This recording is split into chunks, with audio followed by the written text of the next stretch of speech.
메이저 수학학원 강사 정민철입니다. 우선 추운 날씨에 이렇게 많이 와주셔가지고 너무 감사드립니다. 그리고 눈도 왔어가지고 미끄러우셨을 텐데 그래도 애들 때문에 주말에 쉬시지도 못하시고 나오셔서 힘드시겠지만은 제가 오늘 드리는 말씀이 조금이라도 도움이 됐으면 하는 마음에서 드리는 거니까요. 한번 잘 들어봐 주시면 감사하겠습니다. 네, 저는 오늘 이제 주제를 수학에서의 진짜 자기주도 학습법이라고 해서 제목을 붙였는데요. 그러니까 제가 예전에도 한번 이 주제로 똑같이 설명을 한 적이 있었는데 애들한테 매번 수업을 하고 이제 설명을 하고 그 다음에 애들한테 공부는 이런 식으로 해라라고 얘기를 아무리 해도 잘 안 들어요. 그러니까 생각을 해보면은 저만 맨날 그 얘기를 하니까 집에 가서도 엄마랑도 그 얘기가 돼야 되는데 엄마는 솔직히 말씀드리면 집에서 잔소리 위주로 많이 하시고 저도 잔소리하고 그러니까 애들 입장에서는 어딜 가도 잔소리만 듣죠. 그러니까 이제 다 듣기 싫은 거예요. 그래서 귀 막고 있는 거기 때문에 차라리 애들 스스로가 좀 느껴서 공부를 해라 라는 마음에서 만들어 보게 됐습니다. 우선 저는 여기 써져 있는 대로요. 내정초, 내정중 졸업했고요. 낙생고 졸업했습니다. 그 흔히 말하는 이제 분당에서 되게 학교 잘 가는 그런 코스라고 하죠. 그게 시작된 게 아마 제가 고등학교를 졸업할 때부터이지 않았나 싶어요. 그때부터가 이제 학교 실적이 좀 많이 좋아졌어가지고 그때부터이지 않았나. 그리고 저는 고대를 졸업했고요. 뭐 의공학과, 금융공학 이렇게 이중 전공을 하게 됐습니다. 자, 오늘 설명의 순서는요. 지금 보이시는 대로 공부란 무엇인가, 그 다음에 수학을 왜 배우는가, 그러니까 왜 어려운가 이런 것들 위주로 말씀을 드릴 거고요. 그 다음에 애들한테 들려주고 싶은 자기주도 학습이라는 게 뭐냐. 근데 이거를 오늘 부모님들께서 집에 가셔서 애들한테 좀 전달을 많이 해주셨으면 좋을 것 같아서 주제를 넣은 거고요. 그 다음에 수학에서는 그러면 어떻게 적용을 시켜야 되냐. 이 전체적인 내용에 대해서 말씀드리도록 하겠습니다. 자, 그럼 우선 공부란 게 뭘까요? 즐거운 겁니까? 어머님 혹시 공부가 즐거우셨나요? 근데 잘 생각을 해보시면 저희 집에도 딸이 하나 있는데 5살이에요. 근데 보통 아마 지금 학생들 그 5살 나이 때 어머님도 그렇고 아버님도 그렇고 지금 저희 와이프도 그렇고 저도 그렇고 알파벳 가르치죠. 알파벳 뭐 숫자 이런 거 가르치잖아요. 근데 하고 나면 애들한테 꼭 하는 말이 있어요. 봐봐, 아니까 재밌지. 해보셨죠? 한 번씩은. 네. 그래서 애들이 어렸을 때는 공부가 재밌는 줄 알아요. 근데 공부는 솔직히 재밌는 게 아닌데 그냥 이 반응이 애들한테는 좋은 거죠. 엄마가 좋아하고 아빠가 좋아하고. 그러니까 그게 공부라는 거지 애들한테는 실제로 공부는 재밌는 게 아닙니다. 공부가 어떻게 재밌어요? 이걸 억지로 내 머릿속에 집어넣는 건데 그렇기 때문에 공부는 어려운 거예요. 어려운 게 사실입니다. 그리고 극복해야 되는 거죠. 공부라는 게 쉽게 그냥 쭉 읽는다고 받아들여지는 게 아니잖아요. 물론 진짜 10,000명 중에 1명 정도는 이렇게 쭉 보면 그냥 스캔한다 그러죠. 그게 머릿속에 그대로 박히는 사람들도 있겠지만은 대부분의 사람들은 그게 안 되기 때문에 극복해서 넘어가야 되는 산이다라고 생각을 하시면 될 것 같습니다. 그리고 견뎌야죠. 그 스캔 한번 해서 내 머릿속에 다 들어오면 상관이 없는데 그게 안 되기 때문에 옛날 말로 엉덩이 붙이고 앉아가지고 주장창 공부해야 된다. 이렇게 말씀을 드리는 거고요. 이런 것들이 공부다라는 거를 애들한테도 인지를 시켜 주셔야 됩니다. 애들한테 어렸을 때는 재밌는 거야. 이렇게 배우면은 너도 아는 척 할 수 있고 하니까 재밌잖아. 라고 얘기를 하겠지만은 그게 어느 나이 이상 되면은 그때부터는 공부는 이런 거야. 힘든 거야. 쉬울 수 없어. 당연히 힘든 건데 그거에 대해서 성취를 하게 된다. 그럼 네가 그 성취감을 느끼는 거고 그 다음부터는 너의 의지로 공부를 하는 거다라는 거를 제가 생각했을 때는 초등학교 한 4, 5학년쯤부터는 계속 그거를 말을 많이 시켜주셔야 될 것 같습니다. 그래야 애들이 그때부터 공부가 쉬운 건 아니다.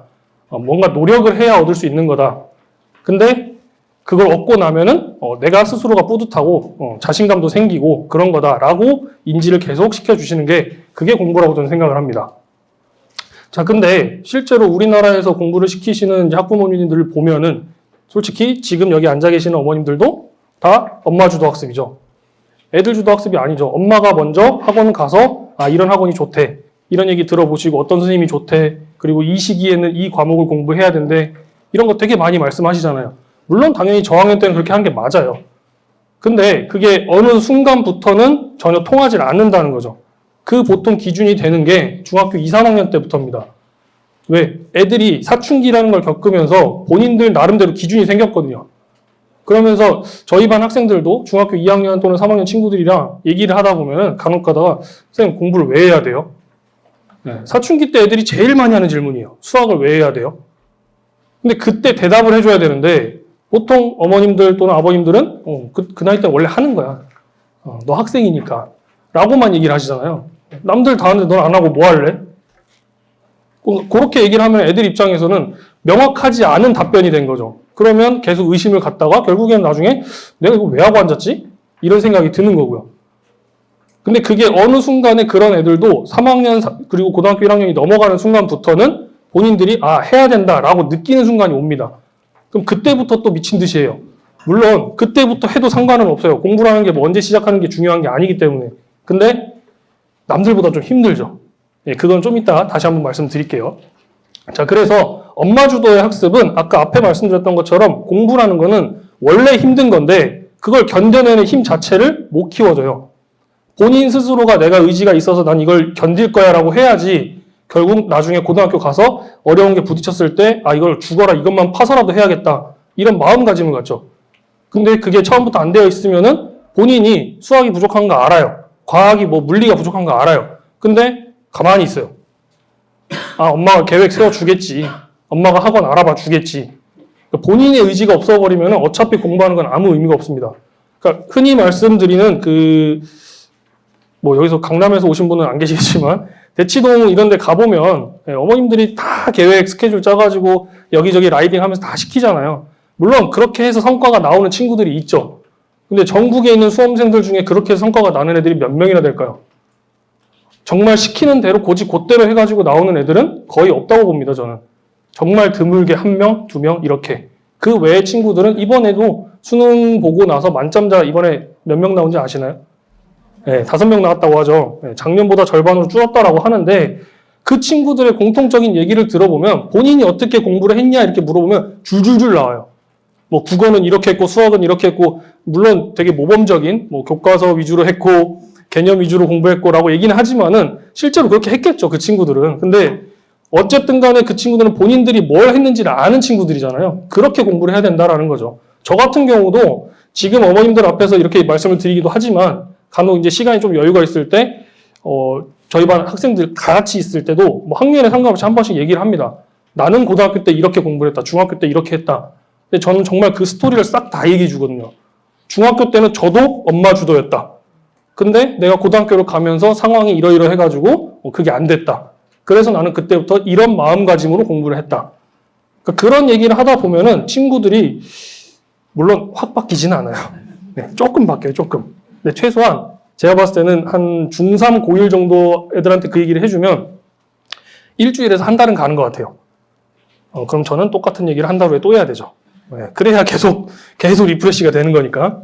자, 어쨌든 그래서 공부에서 가장 중요한 거는 결론적으로 무관심이랍니다. 이게 제가 얘기한 게 아니라요. 여기 보면은 조그맣게 써놓긴 했는데요. 아주대학교 정신의학과 교수 조선미라는 교수님께서 하신 말씀이에요. 네. 공부할 때 제일 중요한 거는 부모의 무관심이래요. 그러니까 여기서 말하는 무관심이 진짜 관심 꺼라 이게 아니라 애가 뭔가 스스로 계획을 하고 주도할 수 있게 그건 냅두라고요. 물론 큰 틀에서는 얘가 진짜 하고 있나 이러고 이제 팔짱 끼고 보셔야죠. 뒤에서 티 안 나게 잔소리 계속 하지 마시고요. 네, 그렇게 하라고 얘기를 하더라고요. 그것도 이따가 자세하게 다시 한번 말씀드리겠습니다. 자, 그러면 되게 중요한 얘기인데 애들한테 수학은 왜 배우냐 라고 물어보면은 애들은 진짜 100이면 100 똑같이 대답해요. 학교에서 시켜서요. 엄마가 학원 가래요. 어쩔 수 없죠. 애들이 겪은 세상은 그거밖에 없으니까. 그리고 솔직히 말씀드리면 여기 계신 학부모님도 대부분 그렇게 겪어왔으니까. 근데 저는 단순하게 물론 그냥 일개 수학 강사기는 하지만은 그래도 애들이 커가는 그 기간 중에 제가 어쨌든 간에 조금이라도 영향을 줄 수밖에 없는 사람이잖아요. 그 아주 단기간이긴 하지만은 그러다 보니까 애들한테 어떻게 하면은 나중에 그러니까 지금 당장에 물론 점수도 중요하지만 나중에 얘네들이 좀 뭐랄까 훌륭한 사람이 됐으면 좋겠다. 그러니까 훌륭하다기보다는 본인 앞가림 잘하고 사회에 뭔가라도 이바지하는 사람이 됐으면 좋겠다라고 생각을 하고 항상 애들한테 이제 설명을 많이 하는데 그때 이제 말하는 게 수학은 우리가 말하는 스카이 가려고 하는 거다? 아니면 의대 가려고 하는 거다? 뭐 옛날 같은 법대 가려고 하는 거다? 아니죠. 수학은 왜 하는 거다? 제가 생각했을 때는 아이들이 이제 커가면서 만나는 모든 문제에 대처하는 방법을 훈련시킨다라고 항상 애들한테 얘기를 합니다. 그러니까 왜 그러냐면은 그 흔히 말하는 옛날 공부 방식을 생각을 해보시면 그대로 다 외웠거든요. 옛날 이제 저도 수능 세대이긴 하지만 그 전에 이제 학력고사 같은 경우는 그대로 외워서 풀면은 다 답이 나오는.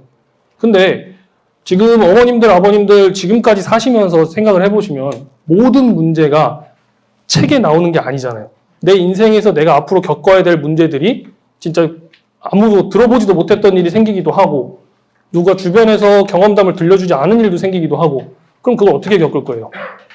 그러니까 처음부터 내가 책에서 봤고 공부한 대로 나는 대처를 할 거다라는 마음가짐으로 살아버리면 그 문제가 아닌 문제가 닥쳤을 때는 대처를 못하죠.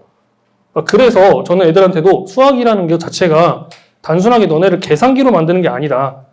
계산기로 만들 거면은 그냥 컴퓨터에 두드리는 게 더 빠르다. 그럼 뭐 하려고 하는 거다? 네가 이 문제를 풀 때 어떻게 생각하는지를 물어보고 싶은 거다. 그럼 지금 뭐 예를 들어 중학생들 같은 경우는 솔직히 생각하는 길이 자체가 짧죠. 그냥 이렇게 하니까 답이 나왔다. 되게 자연스럽게 수업 시간에 들은 내용을 그대로 해보면 답이 나와요. 근데 고등학교 때 문제부터는 그게 아니에요. 제가 어제도 고등학교 1학년 친구들 수업을 하면서 질문을 하길래 그 얘기를 했어요. 너 이거 다음에 어떻게 할 거야? 한번 너 써봐. 뭐라고 막 쓰잖아요. 본인이 아는 대로. 그럼 그 다음에 뭐 할 건데? 그 다음에 뭐 쓸 거야? 근데 막혔대요. 그럼 어떡할래? 계속 물어봐요. 대답을 못하죠. 당연히 대답을 못하는 게 맞아요. 그러니까 질문하려고 갖고 왔죠. 근데 제가 그 질문에 어차피 답이 못 나올 걸 뻔히 알면서도 계속 물어보는 이유는 하나입니다. 계속 생각하라고. 그러니까 어떤 문제가 어떻게 네 앞에 닥쳐서 네가 처리해야 될지 모르는 거니까 뭐든 생각하라고. 그러면 저랑 같이 제일 먼저 하는 게 고등학교 1학년인데 자 문제부터 읽자. 그러니까 똑바로 파악하라고요. 그래서 똑바로 읽고 야 문제에서 물어보는 게 뭐야? 그럼 뭐라고 얘기하죠? 그럼 그거 구하려면 뭐 할래? 또 뭐라고 얘기해요? 그럼 그거 구하려면 뭐 할래? 계속 물어봐요 저는. 계속 물어보다 보면 어느 순간에 문제에서 제일 먼저 주어진 조건이 나와요. 됐네 그럼? 전 진짜 이렇게 딱 한마디예요. 본인이 대답 다 해놓고 저는 됐네 그럼? 그러면 지가 풀어요. 그러니까 그런 연습을 해야 나중에 컸을 때도 어떤 문제가 생겨도 본인이 천천히 생각을 해보겠죠. 물론 그게 이제 빨리 반응을 하는 사람이 있고 천천히 반응하는 사람이 있겠지만은 어쨌든 문제를 해결하려면 천천히라도 생각은 해야죠. 그러니까 그런 연습을 지금부터 시키는 거다라고 생각을 합니다. 그래서 비판적인 사고력을 기르고 문제 해결 능력을 키우는 게 결국 수학의 궁극적인 목표다. 이게 바로 수능의 취지죠. 네, 학력고사랑의 차이점이 가장 큰 게 이거죠. 네, 스스로 생각하고 응용하는 문제를 생각해서 풀어라. 네, 그래서 이렇게 하기 때문에 수학을 배워야 된다라고 생각을 합니다. 자, 근데 문제는 그럼 수학은 왜 어려울까요? 다른 과목도 마찬가지로 생각도 하고 뭐 외울 것도 외우고 솔직히 다른 과목들은 외울 것도 엄청 많기도 하고 그렇다고 수학이 외울 게 없는 건 아니죠. 네, 어쨌든 간에 외울 거 많고 뭐 생각할 거 많은데 왜 그러면 굳이 수학은 이렇게 어려워할까요? 잘 또 과거를 좀 회상을 해보시면 어머님 세대들이나 아버님 세대나 아니면 저도 그렇고 옛날 사람들은 수학을 처음에 공부할 때 그냥 해와 명령을 받으면은 혼날까봐 실행을 하죠. 네. 그냥 했어요. 죽어라 했어요. 근데 요즘 친구들은 안 합니다. 생각을 많이 해야 되는데 일단 첫 번째로는 생각 자체를 안 해요. 그럼 생각을 왜 안 하냐? 요즘 친구들은 유튜브, 영상, 강의, 그러니까 눈으로 보는 것만 익숙합니다. 이 머리를 굴려서 제가 진짜 극단적으로 어떤 친구한테 이렇게 얘기해요. 야, 눈 감아봐.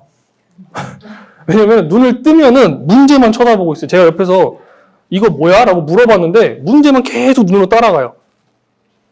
그래서 제가 그 친구한테 야 하얀 건 종이고 까만 건 글씨야. 그냥 그거 보지 말고 눈 감아. 그리고 생각해봐. 애들은 진짜 눈으로 보는 거에 약합니다. 보는 거에 익숙해져 있고 그러니까 애초에 생각을 못해요. 차라리 눈 감고 아무것도 안 보인 상태로 그 다음에 생각하라고 얘기를 합니다. 근데 심지어 제가 좀 전에 말씀드린 대로 단순하게 노는 유튜브나 아니면 본인들이 좋아하는 영상, 뭐 예능 이런 것뿐만이 아니라 강의에서도요. 근데 다른 과목이랑 왜 수학은 특별하게 이렇게 강조를 하느냐? 다른 과목 같은 경우는 영어 선생님이 이제 요새는 좋아져가지고 이렇게 PPT 띄워가지고 이렇게 글이 쭉 뜨잖아요. 그렇게 밑줄 치면서 바로바로 하죠. 보기만 해도 돼요. 영어를 내가 그걸 굳이 뭐 알파벳 다 써가면서 할 필요 없잖아요. 국어도 마찬가지고. 근데 수학은 눈으로 쳐다만 보면은 잘 이렇게 안 돼요. 본인이 직접 풀어봐야 돼요. 근데 대부분의 친구들은 어떻게 하고 있냐면 제가 칠판에다 설명을 하거나 아니면 옆에 앉혀놓고 수업을 하다 보면 딱 팔짱 끼고 있어요. 팔짱까지는 안 껴도 한쪽 손은 어디 주머니인가 어디 밑에 내려가 있고 이렇게 어쨌든 자세 자체가 너 한번 해봐라 약간 이런 느낌이에요. 한번 설명 좀 해봐. 그러니까 저희 반 친구는 처음에 보통 왔을 때 약간 그런 태도로 있다가 아까 말씀드린 대로 제가 계속 질문을 하니까 본인이 이제 식은땀이 나잖아요. 실제로 저희 반 친구 중에 중학교 2학년 친구 한 명은 질문을 하러 와서 항상 보면은 처음에는 멀쩡하게 오는데 이제 질문 한 두세 문제 하고 갈 때 되면은 다 젖어 있어요. 계속 질문을 하니까 다 젖다가 요새는 조금 줄었더라고요. 이제 긴장을 좀 덜 한다는 얘기잖아요. 그러니까 어쨌든 저는 계속 뭔가를 하게 만드는 게 목적이다. 근데 요즘 친구들은 보는 것만 익숙하다. 이게 첫 번째 수학을 어려워하는 이유입니다. 그럼 두 번째, 고민하는 시간을 안 들여요. 생각은 해요. 제가 이렇게까지 얘기를 하면 이제 본인들도 생각을 하기 시작해요. 근데 그 생각하는 시간이 너무 짧아요. 그 전에는 처음에는 그냥 문제를 들고 와서 이거 몰라요. 그러면 저는 그래서 뭐 할 건데 이렇게 물어보고 그 다음에 나오는 대답에 따라서 이제 그 다음에 어떻게 할 거야 이렇게 해야 되는데 그걸 이제 혼자 시켜보면 딱 그 첫 번째 질문까지 내가 이거 가지고 뭐 할 거지? 이거 해야겠네까지만 해요. 그러고 또 몰라요. 즉 고민하는 시간이 너무 짧다 보니까 그 다음 문제가 해결이 안 돼요. 근데 수학 문제라는 게 한 단계에서 끝나는 건 보통 초등학생 문제죠. 아니면 중학교 1학년 문제. 근데 중학교, 고등학교로 넘어가면 3단계, 4단계 이렇게 넘어가잖아요. 근데 1단에서 끝나버리니까 당연히 답을 못 구하는 거죠. 고민하는 시간이 너무 짧습니다, 애들이. 그래서 이것도 제가 한 일주일 전에 고등학교 2학년 친구한테 한번 얘기를 했었는데 문제를 못 풀겠대요. 질문을 갖고 왔는데 문제를 봐도 어려운 건 사실이었어요. 그 친구한테 어려운 문제인 건 사실인데 그렇다고 못 풀 문제는 아니었거든요. 천천히 시간을 들이면 충분히 풀 수 있는 건데 무조건 모르겠대요. 그래가지고 제가 했던 말이 너 그걸로 몇 분 고민해봤냐? 그랬더니 자기는 15분 고민했대요. 너 지금 시험 보냐? 그러니까 시험 보면은 당연히 시간이 부족하니까 15분 정도 고민하다가 안 되면 넘어가야지. 다른 문제 빨리 풀어야죠. 근데 지금 시험 보는 게 아니잖아요. 연습할 때는 충분히 고민 많이 해봐야 됩니다. 제가 그래서 뭐라 얘기했냐면 나는 고등학교 때 한 문제 해결하려고 진짜 2시간 동안 꼼짝도 안 하고 그것만 해봤어. 하다 안 돼가지고 진짜 노가다로 다 구해봤어. 너 그렇게 해봤냐고. 안 해봤대요. 해. 보냈어요 다시. 근데 그러고 나서 30분 있다가 저한테 와서 얘기했어요. 했다고. 그러니까 걔는 15분이 아니라 20분, 25분만 하면 할 수 있었던 거를 안 하는 거예요. 습관이 안 되어 있으니까. 그래서 고민하는 시간이 너무 짧으니까 당연히 수학이 어렵게 느껴질 수밖에 없는 겁니다. 그러면 왜 고민하는 시간이 짧냐? 요즘 친구들은 짧은 거에 익숙해요. 쇼츠, 릴스. 어머님들 인스타 하시죠? 유튜브 안 하세요? 유튜브 같은 거 자주 안 보시나요? 다행입니다. 제가 와이프랑 이걸로 많이 싸웠어요. 밤에 퇴근하고 집에 가보면은 누워가지고 계속 봐요. 근데 손이 계속 넘기고 있어요. 뭘 계속 그렇게 넘겨 그러면은 뭐 자기가 마음에 드는 건지 찾을 때까지 계속 넘긴대요. 근데 막상 멈춰도 뭐 30초 또 넘어가잖아요. 어른들도 그러는데 애들은 오죽 그런 유혹을 버티지 못하겠죠. 그래서 그렇게 짧은 거에만 익숙하다 보니까 길게 생각하는 걸 못해요. 그래서 제가 극단적으로 와이프한테 그냥 긴 걸 봐 차라리. 뭐 예를 들어서 먹방 같은 경우도 요새 보니까 인스타에도 제가 인스타를 잘 안 해서 모르겠는데 인스타에도 보니까 먹방 이렇게 짧게 올라오더라고요. 그걸 계속 보고 있는 거예요. 와이프 요새 다이어트 한다고. 아니 내가 먹을 것도 아닌데 그걸 왜 보고 있는 거야? 저는 그랬는데 어쨌든 차라리 어차피 먹방을 볼 거면 하나를 틀어놓고 길게 보라고. 그냥 계속 먹는 것만 보는 건데 뭔 상관이냐. 그러니까 어른도 그게 잘 안 되나 봐요. 그러니까 애들이 잘 안 되죠. 그래서 이게 가장 문제인 것 같습니다. 제가 생각했을 때는 요즘 애들은 이런 자극적인 거에 너무 익숙해져 있어요. 그래서 가능하면은 당연히 유튜브, 그다음에 인스타 하지 마라, 끊어라 라고 얘기를 솔직히 작년까지는 정말 많이 했는데 올해는 그 말을 차마 못하겠더라고요. 그러니까 왜 그러냐면은 저도 고등학교 때, 중학교 때부터 저희 엄마가 게임을 못하겠어요, 아예. 그 시대 때는 뭐 엄마가 하지 마 이러면 못하는 거죠. 뭐 용돈도 안 주고 하는데. 예. 처음에는 엄마가 하지 말라 그래서 그냥 못했는데 시간이 지나면은 내 친구들은 이만큼 실력이 올라와 있는데 저는 못하잖아요, 아예. 그러니까 같이 PC방을 가도 할 수 있는 게 없어요. 1시간 동안 얘네들 막 열심히 하는데 저는 옆에서 쳐다만 보고 있는 거예요. 그러다 보니까 자연스럽게 관심이 없죠. 근데 문제는 거기까지는 괜찮아요. 그러면 그건 공부에 도움이 되는 거니까. 문제는 학교 생활을 하는데 남자애들은 모이면 게임 얘기밖에 안 해요. 미쳐버릴 것 같아요. 게임 얘기 아니면 두 번째는 뭘까요? 아버님 뭐 얘기 많이 하셨어요? 네? 맞아요. 농구, 축구. 근데 저는 중학교 때 운동을 정말 싫어했습니다. 제일 싫어하는 과목이 체육이었어요. 그러니까 체육 시간에 딱 해야 되는 것만 뛰고 그 외에는 안 했어요. 근데 그렇게 싫어하는데 애들이 맨날 게임 얘기 아니면 축구 얘기. 그러니까 저는 그 대화에 못 껴요. 그러니까 옆에서 계속 듣고만 있는 거예요. 그리고 그냥 아는 척 끄덕끄덕하고. 그러니까 그러다 보니까 자연스럽게 여학생들이랑 친해지죠. 왜냐면 여학생들이랑은 뭔가 얘기할 건덕지가 있거든요, 뭐라도. 근데 남자애들이랑은 그런 얘기는 못하고 이제 뭔가 공부 얘기가 나오면 그때는 해요. 왜냐면 애들이 결국에는 질문을 하려면 저한테 와야 되거든요. 네, 그러다 보니까 이제 남자애들이랑 그런 얘기는 하는데 결국 나중에는 여학생들이랑 더 친해지고 실제로 지금도 이제 중고등학교 때 친구들 중에서는 남자애들보다 여자애들이랑 더 친한 것 같아요. 물론 다 결혼해보고 애도 있고 하니까 이제 서로 연락을 거의 안 하긴 하지만은 간혹 가다가 연락이 되는 거는 오히려 여학생들인 것 같다. 그러니까 저는 그래서 요즘 애들한테 저런 것들을 아예 하지 마라라고 얘기를 못 하겠더라고요. 저도 그걸 경험을 해봤으니까. 다만 통제는 똑바로 해라.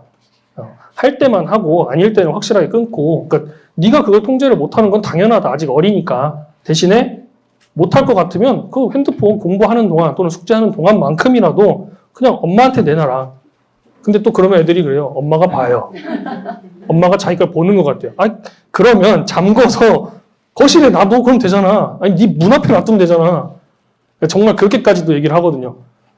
그렇게 해서 좀 통제를 어쨌든 간에 해야 된다라는 게 제 생각입니다. 자, 그리고 세 번째, 수학은 논리적인 판단이 필요하죠. 논리적인 판단. 논리적인 판단이란 게 이미 아까 말씀드렸지만은 단계적으로 생각하는 거예요. 이렇게 하고 그 다음에 뭐 하고 그 다음에 어떻게 될 거고 아 얘는 이래서 논리가 안 맞으니까 다시 돌아가야 되고 이런 것들이요. 근데 이 논리적인 판단을 방해하는 것이 뭐냐면 어른들입니다. 물론 그래도 여기 이제 계시는 어머님 아버님들은 조금 요즘엔 젊은 어머님 아버님들이니까 덜 하겠지만 우리의 어머님 아버님을 생각해 보시면 그냥 논리가 없죠. 네. 물론 정말 논리가 없는 건 아니겠지만 어머님 이 세대의 그 부모님 세대를 생각을 해보면 일단 논리로 얘기를 하는 게 아니라 크게 얘기하시죠. 크게 해. 네, 진짜예요. 그러니까 저도 그걸 많이 느꼈고. 근데 그렇게 하니까 애들 입장에서는 옛날 같은 경우는 그걸 참았죠. 그냥 부글부글 하지만 나도 화가 나지만은 엄마 아빠니까 이러면서 참았죠. 근데 걔네들이 배운 게 그겁니다. 물론 그걸 겪으면서 아 나는 내 새끼한테 그러지 말아야지 하고 계시니까 여기 계시는 건데 은연중에 튀어나옵니다. 저도 가끔 그래요. 그래서 결국 저는 그거는 어른들 잘못이라고 생각을 합니다. 목소리 큰 게 이긴다라고 이미 애들한테 보여줬기 때문에 애들도 가만히 싸우는 모습을 보면요 어른들이랑 똑같이 싸워요. 목소리 큰 놈이 이깁니다.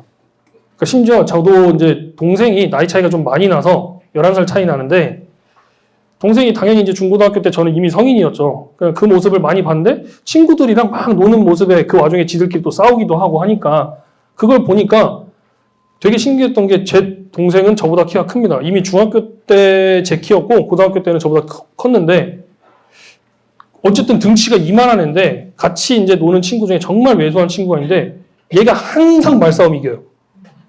근데 그 이유가 얘가 목소리가 진짜 커요. 그러니까 지 말만 빠바바바바박 쏟아내니까 다른 애들이 말할 틈을 안 줘요. 그러고 끝나버리는 거예요, 맨날. 그러니까 애들 사이에서도 이미 그렇게 크고 있어요, 애들이. 근데 집에 와보니까 엄마 아빠도 똑같이 하고 있다. 그래서 저는 강조드리는 게 제발 어머님 아버님도 애들한테 뭘 시키고 싶으시면 그게 뭔지 모르겠지만은 논리를 갖추고 시키세요. 이걸 왜 해야 되고 그 다음에 뭘 해야 되고 앞으로 너의 미래에서 이게 어떤 영향을 줄 거기 때문에 그래서 하는 거다. 근데 해볼래? 이렇게요.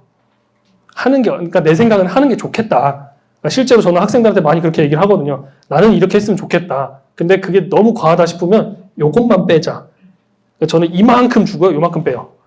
네, 그래서 애들을 약간 조정하는데 어쨌든 그렇게 논리적으로 좀 판단을 하는 게 수학의 가장 큰 어려움이지 않을까.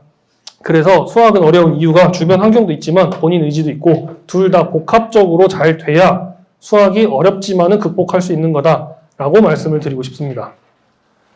자, 그러면 이제 본격적으로 공부하는 것 자체에 대해서 자기주도 학습이랑 자습이랑 보통 좀 예전에는 혼용을 되게 많이 해서 했던 말인데 엄연히 말하면 좀 다른 개념이죠. 자, 일단 자습 같은 경우는 한자에 나와 있는 그대로 스스로 공부하는 거예요. 그러니까 스스로 공부 뭐든지 진짜 혼자 하는 거. 혼자 뭐 예를 들어서 제가 책 펴놓고 한자 한자 다 보면서 이게 뭐지 다 찾아가면서 뭐 도서관 가서 찾아가면서 그렇게 하는 게 혼자 공부하는 거죠. 옛날 방식이요. 근데 요즘 친구들은 할 것도 많고요.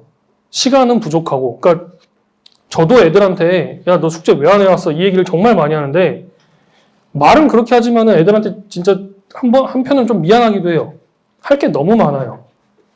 저도 숙제를 이만큼씩 내는데 영어학원도 이만큼 내고 국어도 이만큼 내고 문제는 학교에서 수행평가 이만큼이고 그러니까 옛날 같았으면 수행평가라도 그렇게 많지 않았기 때문에 제가 과감하게 얘기를 했죠. 너 할 거 없잖아. 그럼 빨리 해. 근데 요새는 그 수행평가가 너무 많으니까 애들한테 그렇게 얘기를 못 하겠어요. 물론 그렇다고 진짜 난 안 해도 돼 이렇게 얘기는 못 하겠고 그것도 못 하겠고 그래서 최대한 그냥 모른 척하고 시키는 건 맞지만은 어쨌든 자습할 수 있는 환경 자체가 안 됩니다. 그래서 중요한 게 자기주도 학습이다라고 말씀을 드리는 거고요. 자, 근데 그럼 자기주도 학습이란 게 뭐냐? 목표를 가지고 그것을 이루기 위해 스스로 정리하고 결정하는 것, 그리고 이러한 과정을 주도적으로 하는 것이라고 사전적 정의래요. 사전적 정의. 그럼 여기서 중요한 건 뭐냐? 첫 번째, 목표를 가지고 해야 됩니다. 그러니까 저도 간단하게 말씀드리면은 중학교 때까지는 엄마의 영향으로 학원을 다녔어요. 수학학원도 다니고 뭐 영어학원도 다니고 다 다녔어요. 근데 고등학교를 들어가면서부터는 집에 형편 때문에 그냥 혼자 공부했습니다. 학원 같은 거, 과외 같은 거를 하나도 못하고 그냥 혼자 생으로 이제 흔히 옛날 방식대로 정석책 펴놓고 이해될 때까지 왔다 갔다 하면서 풀고 그래서 제 책은 보면 이렇게 한 단원 통째로 떨어지고 막 이랬거든요. 혼자 공부를 해봤으니까 그때 가장 중요한 게 뭐였냐면 목표를 정확히 세우는 거예요. 그러니까 그 목표라는 게 일단 큰 틀에서는 당연히 저는 고등학교 입학할 때 목적은 딱 하나였어요. 저는 어렸을 때 장래희망이 하늘을 나는 자동차를 만드는 게 꿈이었거든요. 그래서 나는 서울대 항공기계공학부를 가겠다. 구체적으로 정확히 하나 찌른 거죠. 물론 그렇게까지 구체적이진 않아도 되는데 하나 찌르긴 찔렀어요. 근데 그 다음 목표는 그러면 내가 이때까지 수학을 뭐 어디까지 해야 되고 과학은 어디까지 준비를 해놔야 되고 이런 것들이 있잖아요. 그런 것들은 학원을 안 갔으니까 못 들었으니까 어디서 들었냐? 엄마가 매일 낮에 동생이 이제 어렸으니까 그때는 동생이랑 같이 EBS를 켜놓고 그걸 본 거예요. 그럼 뭐 수능 만점자가 나와서 어떻게 했다 뭐 이런 거 막 얘기해 주잖아요. 그걸 보고 저한테 얘기를 해주죠. 그럼 저는 그걸 들어보고 그럼 나도 이때는 이걸 해야 되는 거구나. 이렇게 판단해서 제가 계획을 제 나름대로 세운 거죠. 그러다 보니까 물론 단점도 있어요. 아예 도움이 없이 그렇게 세우다 보니까 제가 싫어하는 과목들은 기피하게 돼요. 영어, 국어를 별로 안 좋아해서 수학은 매일 하는데 저도 모르게 이제 그걸 매일 하는데 영어, 국어는 이제 이틀에 한 번, 3일에 한 번 이렇게 띄엄띄엄 하다 보니까 당연히 이제 고3 때 되니까 조금 버겁긴 하더라고요. 그러니까 어쨌든 그런 계획을 세우는 거에 있어서 도움을 주는 사람은 있어야겠지만 일단 1차적인 목표는 자기가 세워야 됩니다. 그래서 첫 번째는 목표 세우는 거고요. 그 다음에 두 번째로 하는 게 주도적으로 해야죠. 자기 주도적으로 말 그대로. 엄마가 아까 말씀드린 대로 엄마가 너 지금 이거 해야 된다가 아니라 네가 생각했을 때 네가 들어봤을 거 아니야. 주변 친구들한테 듣든 학원 선생님한테 듣든 들어봤을 거니까 그럼 이 시기 때 뭐 해야 될까? 이게 돼야죠. 스스로 계획을 세워야 됩니다. 그러니까 뭐 예를 들어서 중3짜리 애 앉혀놓고 이제 너 예비 고1이니까 지금 공통수학 1, 공통수학 2 당연히 해야 되고 가능하면 대수도 해야 돼. 라고 얘기를 해봤자 본인이 아무 생각을 안 하고 있으면 대수가 뭔지를 몰라요. 대수가 뭐예요? 미적분은 뭐예요? 공통수학 2 지금 해야 돼요? 아무 생각이 없어버리면은 아무리 옆에서 시켜봤자 머릿속에 남는 게 아무것도 없어요. 그렇기 때문에 본인 스스로 알아오라고 합니다. 너 지금 내가 다른 친구들을 가르칠 때는 지금은 여기까지 해. 여기까지 해. 이렇게 가이드라인을 잡아줘요. 그럼 너는 이번 방학 때 내 생각에 못해도 이거는 해야 되는데 가능하면 여기까지 했으면 좋겠다. 어떻게 생각해? 그럼 본인도 처음에는 고민을 해요. 왜냐하면 제가 할 수 있는 고등학생들이니까 해야 되는 게 양이 2배예요. 당장에 다음 학기에 해야 될 거, 그 다음에 고등학교 2학년 선행할 거. 그럼 당연히 얘네들은 학원에 왔을 때에도 수업도 2배로 해야 되는 거고 숙제도 2배가 되는 거고. 근데 한 번도 그 생각을 안 해봤기 때문에 겁나죠. 할 수 있을까? 말은 한다고 얘기를 해버리면 해야겠는데 그러니까 이제 얘네들한테 약간은 던져줘요. 그러면 다는 아니더라도 여기서 3분의 2까지만 하자.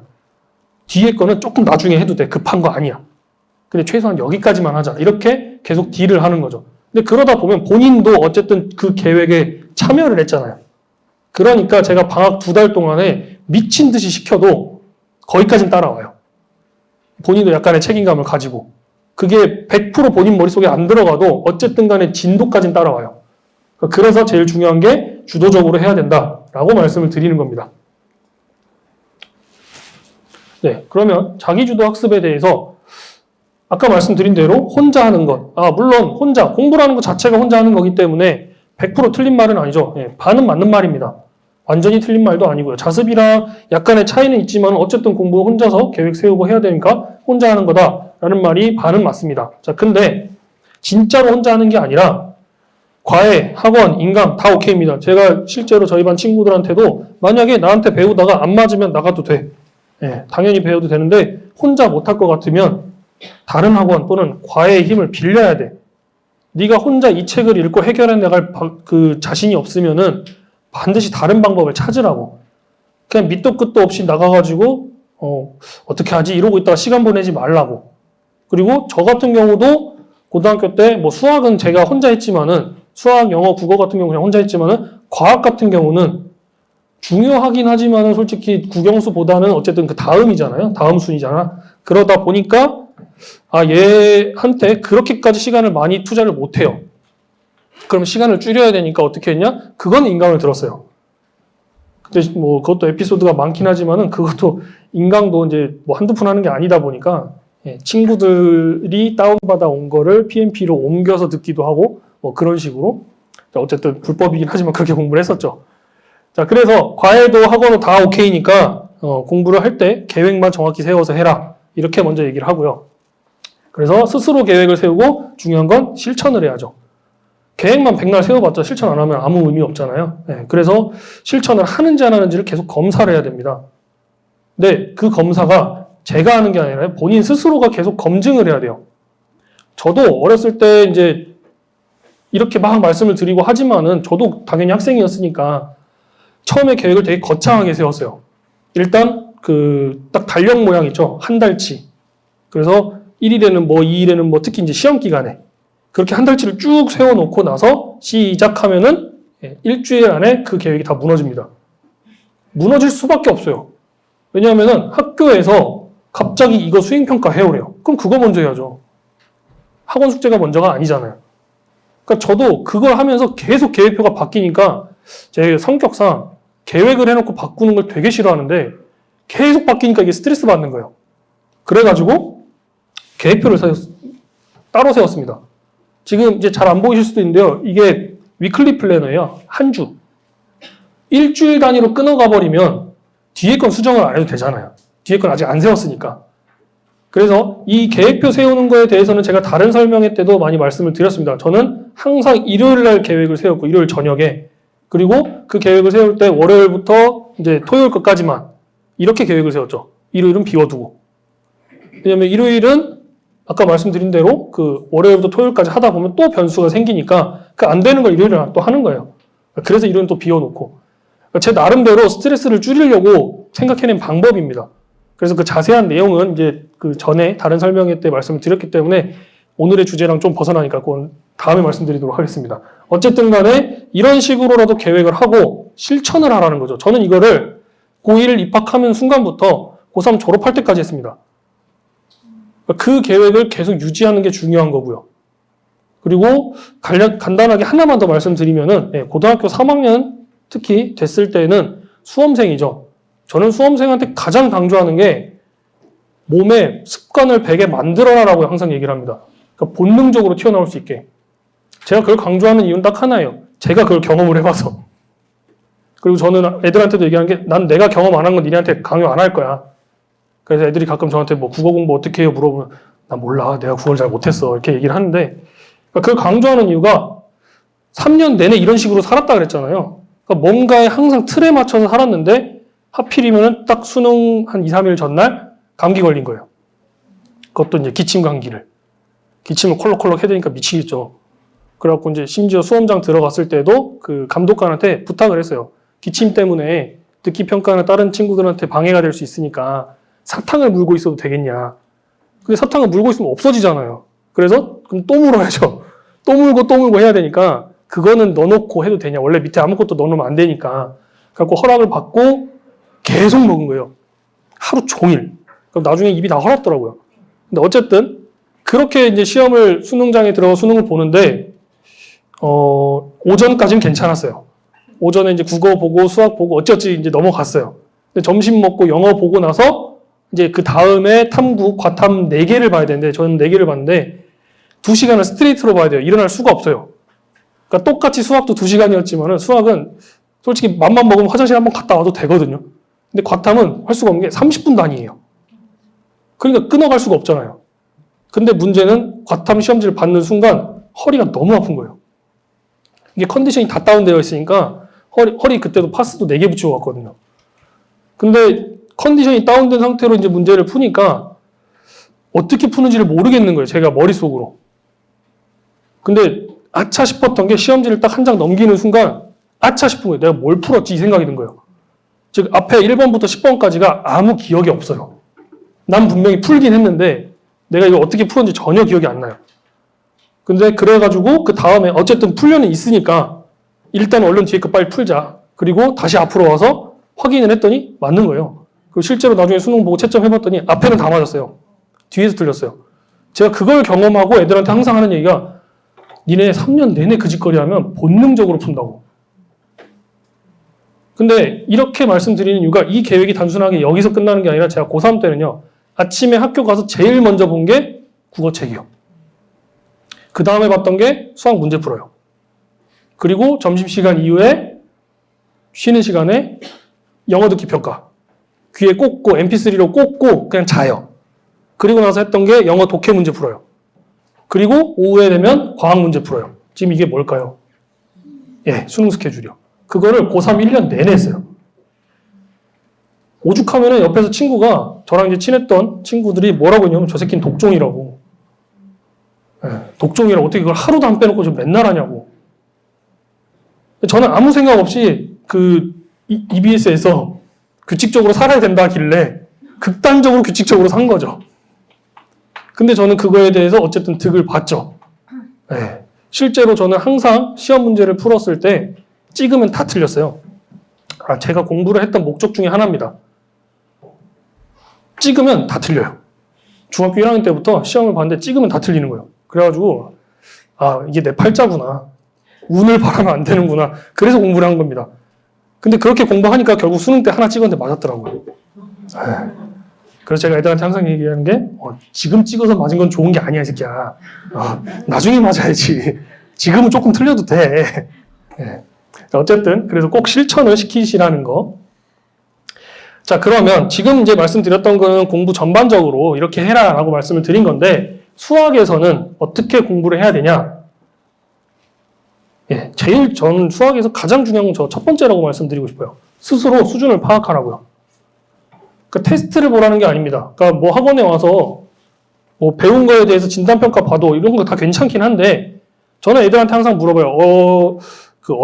그저께 왔던 고등학교 1학년 친구인데 이제 예비 고1 친구인데 한 번도 선행을 해본 적이 없어요. 이제 여학생인데 본인이 혼자서 그 고등학교 책을 한번 보고 왔다 그러더라고요. 근데 어머님이 그 친구를 이제 학원을 한 번도 보내보신 적이 없어가지고 그 주변에 친척들 말만 듣고 그렇게 하셨는데 이제 너무 불안하셔갖고 보내신 거예요. 그리고 애도 본인 스스로가 보내달라고 한 거고. 그래서 와서 이제 저랑 한 2달 정도 정말 열심히 따라와요. 시키는 대로 숙제도 다 해오고 진짜 어떨 때는 이제 한 일주일 빠졌어가지고 매일 그 다음 주에 보충을 매일 오는데 매일 숙제를 저는 한 달씩 내는데 얘는 그걸 다 해오는 거예요.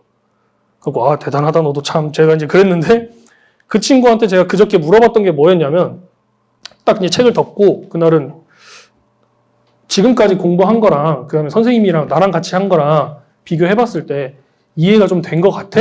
라고 물어봤더니 이제 알 것 같대요. 그러니까 본인 스스로가 알 것 같다는 소리를 했거든요. 근데 문제를 풀면 아직도 틀리는 건 나와요, 당연히.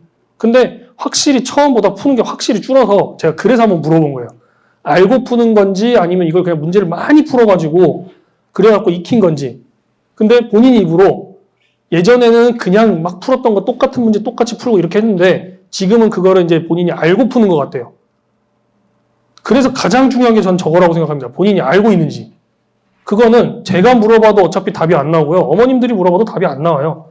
본인 스스로가 스스로한테 물어봐야 돼요. 내가 이걸 알고 푸는 건가? 아니면은 위에 문제랑 똑같은 문제니까 그냥 푸는 건가? 정확히 아는지 확인을 해봐야 됩니다. 그래서 자기 객관화가 중요하다라고 말씀을 드리는 거죠. 그러니까 본인이 배웠는데 배운 거 말고 아냐고 물어봐야 돼요. 배운 건 배운 건데 정확히 모르겠으면 다시 앞으로 가야죠. 다시 설명 듣고 다시 문제 풀어보고 그리고 문제를 풀어봤을 때 모르는 것도 유형이 여러 가지입니다. 그냥 문제에서 무슨 말을 하는지는 알겠는데 이런 아이디어를 어떻게 얻는지 모르겠어. 그러면 그냥 응용을 안 해본 거죠. 그러면 친구들은 문제 많이 풀어보면 돼요. 풀어보면서 한 단계 한 단계씩 끌어올리면 됩니다. 근데 읽었는데 무슨 말인지조차 모르겠어. 그럼 개념이 안 된 거죠. 그럼 다시 앞으로 가야죠, 진짜. 근데 그거를 옆에서 제가 보고 얘는 그냥 틀렸네? 거기서 끝내버리면은 어떻게 틀렸는지를 모르기 때문에 어디까지 돌아가야 되느냐 이거를 판단을 못해요. 그래서 애들한테 물어본 거예요. 이게 무슨 말인지 알아? 모르겠으면 다시 처음부터 하자. 그럼 어떤 친구들은 모르겠다라고 하고 다시 앞으로 가는 친구도 있고 아니면은 내용은 알겠는데 얘를 왜 이렇게 푸는지는 모르겠다. 그러면 이제 저는 그 과정을 얘기를 해주죠. 이런 문제들은 이렇게 생각하는 거야. 근데 솔직히 이 문제는 경험이 깡패야. 풀어봐야 알 수 있는 거야. 그러니까 그런 것들도 있잖아요. 문제를 풀다 보면. 그러니까 그런 것들은 이제 주변의 선생님들이 얘기해 주는 거고요. 그러니까 그래서 자기 객관화가 중요하다라고 말씀을 드리는 겁니다. 그 다음 질문의 수준이요. 그러니까 저 질문의 수준이 왜 중요하다라고 말씀드리냐면 밑에 써놨는데요. 이거 몰라요. 제가 제일 듣기 싫어하는 말이에요. 그냥 갖고 와가지고 이거 몰라요. 1번 몰라요. 2번 몰라요. 제일 듣기 싫어하는 말입니다. 저희 반 친구들은요. 처음에 왔을 때는 제가 당연히 처음이니까 좋게 얘기하죠. 다시 한번 풀이 과정을 써갖고 와봐. 끝까지 못 구해도 돼. 네가 아는 대로만 써갖고 와. 근데 이제 저랑 좀 오래 한 특히 고등학생 애들이 갖고 와서 이거 몰라요 그러면 꺼져. 실제로 고등학교 1학년 친구들이 오면은 꺼져 빨리 써갖고 와. 진짜 그렇게 얘기합니다. 그러니까 뭐라도 써갖고 오라고요. 그래야지 얘가 어디까지 생각했는지 저도 파악을 하잖아요. 얘가 아예 시작도 못한 건지 아니면 어디서 막힌 건지 뭔 생각이 빠진 건지 그걸 알아야 되니까. 그리고 나서 아예 그러면 만약에 스타트가 잘못된 거면은 이 문제는 그렇게 접근하면 안 돼. 이렇게 얘기를 해줘야 되니까. 그래서 항상 구체적으로 뭘 모르는지 질문하라고 얘기를 합니다. 저한테 배우지 않아도 지금 학생들이 다른 선생님한테 배워도 마찬가지입니다. 꼭 그거는 애들한테 시키세요. 가서 구체적으로 뭘 모르는지 물어보라고. 그래야 그 선생님도 얘가 어디까지 아는구나 판단을 합니다. 자, 그 다음 가장 제가 좋아하는 친구들인데 좋아하면서 한편으로는 식은땀 흘리는 친구들이요. 왜 내 방식으로 하면 답이 안 나와요? 라고 저한테 물어봐요. 그럼 저는 어떻게 해요? 그 풀이 과정을 다 봐야 돼요. 다 보고 정석대로 푼 거랑 비교도 해줘야 돼요. 그럼 네 거는 여기서 막힌 거야. 근데 이런 친구들이 수학이 정말 빨리 늘어요. 그러니까 본인만의 주관이 뚜렷하잖아요. 나는 이렇게 풀 거야 라고 했고 단지 그게 결과가 안 나왔을 뿐이잖아요. 그러면 저는 그 오류를 수정해 주면 되는 거고, 그럼 얘는 다음에 문제를 풀 때는 비슷한 문제는 당연히 처음부터 그 길로 안 가요. 근데 얘가 이 길로 가도 되는 문제다 싶으면 바로 가요. 왜냐면 그건 나만의 방식이니까. 그러니까 이런 친구들이 수학이 제일 빨리 냅니다. 저희 반 친구 중에 지금 고2 친구가 한 명 있는데 중1 때부터 저랑 했거든요. 근데 그 친구는 숙제를 100을 내주면 한 번도 100을 해온 적이 없어요. 단 한 번도 제발 숙제 좀 다 해오면 안 될까? 제가 이렇게 부탁할 정도로 한 60 해오는 것 같아요. 근데 그 친구랑 다른 친구랑의 차이점은 그 친구는 60을 하더라도 그 60만큼은 이렇게 와요. 완벽하게. 그 나머지 40은 결국 여기 와서 해야 되는데 어쨌든 이렇게 와요. 그러니까 속도가 막 미친 듯이 빨리 가지 않더라도 그것만큼 확실히 밟고 넘어갔잖아요. 그러면 제 입장에서는 다시 돌아갈 필요가 없어요. 그러니까 저는 얘를 무조건 단계적으로 하나씩 올렸거든요. 그래서 중1 때도 중2, 중3 것까지만 하고 야 우리 이것만 반복할 거야. 그러니까 다른 거 안 할 거니까 이것만 해. 그리고 중2 올라갔을 때도 지금은 중3 것만 응용 문제, 심화 문제 풀 거야. 그리고 여름방학 때부터 우리 고1 거 이제 하자. 그러고 나서 중3 때 고등학교 이제 2학년 1학기 것까지 쭉 하고 나서 그 친구한테 제가 느꼈던 게 뭐였냐면 이렇게 물어봤다 했잖아요. 그러니까 애가 고등학교 2학년 거부터는 저한테 질문을 안 해요. 야, 질문할 거 좀 갖고 와. 이게 쉬운 게 아닌데, 고등학교 2학년 수학인데, 질문할 거 좀 갖고 와. 그러면 딱히 없대요. 진짜 없는 거 맞아. 그러면, 원래 몰라서 이게 틀렸는데 별표 쳐놓고 집에 가서 고민을 해봤대요. 답이 나온대요. 근데 제가 왜 걔는 그게 가능했다라고 생각을 하냐면, 이걸 많이 하면서 그 고등학교 1학년 걸 미친 듯이 많이 했거든요. 그 친구는. 잘 하는데도 제가 고등학교 1학년 거면 넌 다른 거 안 할 거야. 오늘 고등학교 1학년 거면 무조건. 중3 1년 내내 그거 했어요. 뒤에 넘어가지도 않고. 그러니까 제가 오히려 고2 거 수업을 할 때 대수, 미적분, 그 다음 미적분 2 이렇게 수업을 할 때 제가 그 친구한테 특별하게 질문을 받아본 적이 없어요. 물론 정말 어려운 건 갖고 오죠, 지금도. 근데 정말 그거는 최상위도의 난이도 문제고 그 외의 문제는 본인이 다 해결해요. 오히려 제가 더 편하죠, 그러니까. 그렇게 애들이 공부가 돼야, 즉 고등학교 1학년까지가 그렇게 돼야 이런 질문을 하면서 그래야 고2, 고3 때 수학 공부에 대한 부담이 줄어드는 겁니다. 근데 단순하게 수학 공부에 대한 부담이 줄는 걸로 끝나는 게 아니라 그래야 다른 과목 공부하는 거예요. 고3 때 되면 정말 이거 하고 저거 하고 시간 하나도 없어요. 그러니까 미리 뭔가 준비해야 되는 건 결국 수학일 수밖에 없는 겁니다. 근데 제일 중요한 건 고1 수학이라는 거죠. 자, 그래서 질문을 할 때 항상 제가 당연한 건 없다 이렇게 말씀을 드리고 싶습니다. 국어나 영어 같은 경우는 읽다 보면 당연히 그런 분위기야 이러면서 이제 답이 추론이 돼야 되잖아요. 네, 수학이나 과학은 절대 그런 게 없습니다. 당연한 건 하나도 없어요. 그냥 뭐가 됐든 쉬운 문제에서 어쩌다 보니까 이렇게 대충 이래 보이는데 하고 찍었던 것들 무조건 다 질문하고 넘어가야 됩니다. 네, 그렇게 애들한테 많이 얘기를 좀 해주세요. 네. 자, 그러면 제목에는 제가 이것만큼 꼭이라고 되어 있는데 제가 수업을 하다 보니까 최근에 더 많이 느끼는 게 딱 두 가지가 있습니다. 이것만큼은 수학에서 꼭 해야 된다 라고 말씀드리고 싶은 게 있는데 질문을 드릴게요. 첫 번째 뭘까요? 이거 상품권을 걸고 할게요. 안 그러면 아무도 대답을 안 해주시더라고요. 뭐가 있을까요? 첫 번째, 수학 공부할 때 이것만큼은 꼭 해야 된다. 개념, 또 개념 설명, 문제풀이, 오답 정리. 예. 자,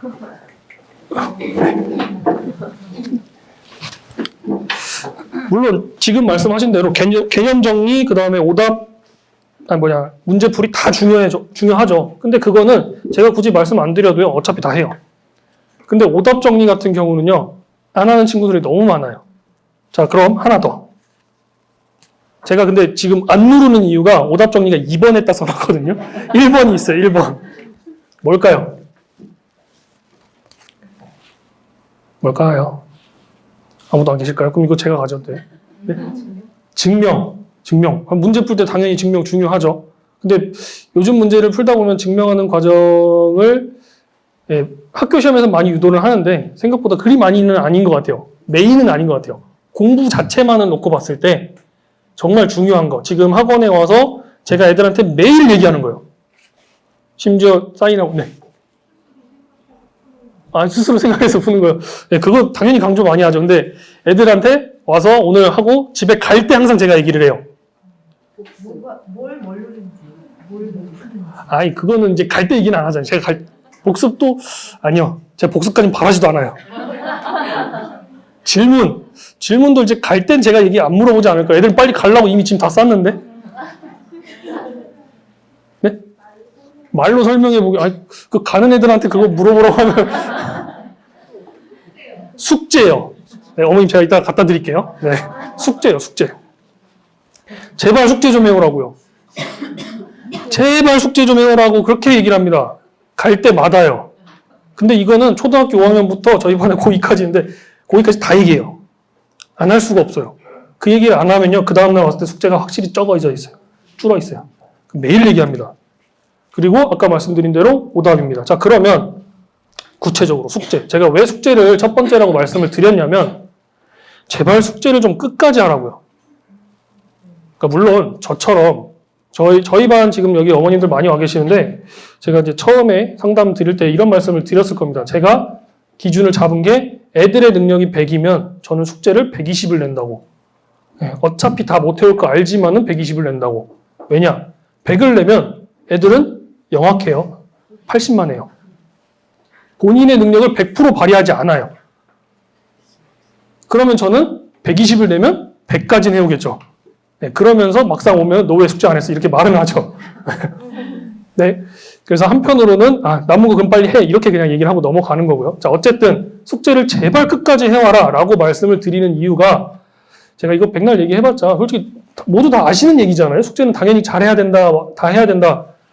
눈으로 보여드리려고요. A라는 학생과 B라는 학생이 중학교 1학년, 2학년, 3학년, 고1, 고2, 고3 이렇게 6년 동안 공부를 할 거예요. 두 학생한테 숙제를 똑같이 냈는데 한 학생은 숙제를 완벽하게 다 해요. 근데 한 학생은 3분의 2만 해요. 그러면 이제 보통 친구들이에요. 그럼 어머님들한테 얘는 왜 숙제를 계속 안 해올까요? 어머님 얘 집에서 맨날 놀아요? 하면은 얘 맨날 놀아요. 이렇게 얘기를 하시는데, 그러면서 이제 얘기를 하시는 게, 그거라도 하는 게 어디예요? 반 이상은 했잖아요. 예, 되게 위험한 생각입니다. 자, 왜 그러냐? 이제 보여드릴게요. 이렇게 3학년, 고1, 고2, 고3까지 갔어요. 지금 눈에 보이시는 거는 그래도 뭐 3분의 2씩은 배웠네 라고 생각하시죠. 근데 공부가 여기 3분의 2 하고 건너뛰고 여기 3분의 2 가요? 아니죠. 앞에 거부터 쭈루룩 해야지 여기까지 가는 거잖아요. 땡겨볼게요. 어떻게 돼요? 뒤에 인연이 없어요. 대부분의 고2, 고3 친구들이 왜 못하냐면, 수학이 왜 어렵다라고 얘기를 하냐면 그 앞에 숙제를 안 해서 그래요. 숙제를 안 하니까 계속 뭔가가 비어있는 상태로 넘어간 거예요. 그럼 결국에는 고2, 고3 때 모르겠다, 망했다. 저 재수할게요. 제가 어제도 그 얘기를 했는데 저희 반 애한테 내 앞에서 재수 소리 하면 가만 안 둔다 그랬거든요. 내 사전에 재수는 없다. 나도 그런 마음가짐으로 공부를 했기 때문에 내 사전에 재수는 없다. 그런 마음으로 할 거면 그냥 지금 나가라. 자, 어쨌든 간에 고2, 고3 때 돼서 아무것도 모르겠다. 물론 모를 수 있죠. 모르면 공부해야죠. 대신에 이만큼 안 했으면 이때 어떻게 해야 돼요? 더 많이 해야죠. 남들보다 2배로 하고 3배로 해야죠. 죽어라 해야죠. 근데 남들 하는 만큼 해놓고 계속 모르겠대요. 당연히 모르죠. 네 인생 어떻게 될지 나도 모르잖아. 항상 이렇게 얘기를 해버립니다. 그러니까 어쨌든 간에 숙제라는 게 별거 아닌 것 같지만은 공부의 양으로 따져보면 그냥 뒤에 있는 2년치 이렇게 날아가 버립니다. 특히 수학 같은 경우는 숙제를 하면서 아까 말씀하신 것처럼 복습이란 게 되죠. 그러다 보니까 안 하면 더 심해져요. 그래서 제발 부탁드리는 건데 집에서 숙제만큼은 꼭 할 수 있게. 이게 오늘 드리고 싶었던 첫 번째 부탁이고요. 그다음 두 번째, 오답. 오답에 대해서는 말이 되게 많죠. 오답 노트 이렇게 해라. 그리고 저희 학원도 지금 이제 매일 애들이 테스트 틀린 거에 대해서 오답 써가지고 스캔해서 어머님들한테 보내드리고 있을 텐데, 자, 일단 초중등과 고등으로 좀 나눠서 얘기를 해볼게요. 자, 초중등은 시간이 많습니다. 물론 상대적인 거이긴 하지만은 요즘 초등학생들이 중학생보다 더 바쁘더라고요. 어쨌든 상대적으로 초중등이 이제 시간이 조금 더 많고 여유가 있고, 근데 문제는 초중등은 오답을 활용할 줄을 몰라요. 오답 노트를. 그러니까 백날 초중 중학생 심지어 중3한테도 너 오답노트 써와라고 해봤자 그냥 깜지 쓰는 것밖에 안 돼요. 오답노트를 쓰는 목적은 결국 그걸 다시 봐란데 다시 안 봐요. 그리고 저는 솔직히 말씀드리면은 중3까지는 오답노트를 하지 말라 그래요. 말라고 하는 이유가 단순하게 그냥 노트 보고 틀린 거 다시 보고 하면 참 좋겠는데 솔직히 말씀드리면 중학교 수학까지는 물론 응용 문제도 있고 심화 문제도 있지만 연산 위주입니다. 어떻게 전개해 나가냐 이게 중요한 거예요. 그러면 이 전개하는 연습을 그냥 말 그대로 노가다 하는 거잖아요. 그걸 뭐하러 노트를 봐요? 지 손이 직접 움직여야지 그냥. 그래서 중학생들한테는 크게 의미가 없다라고 생각을 합니다. 그럼 중학생들은 오답을 어떻게 할 거냐? 계속 풀려야죠. 반복적으로.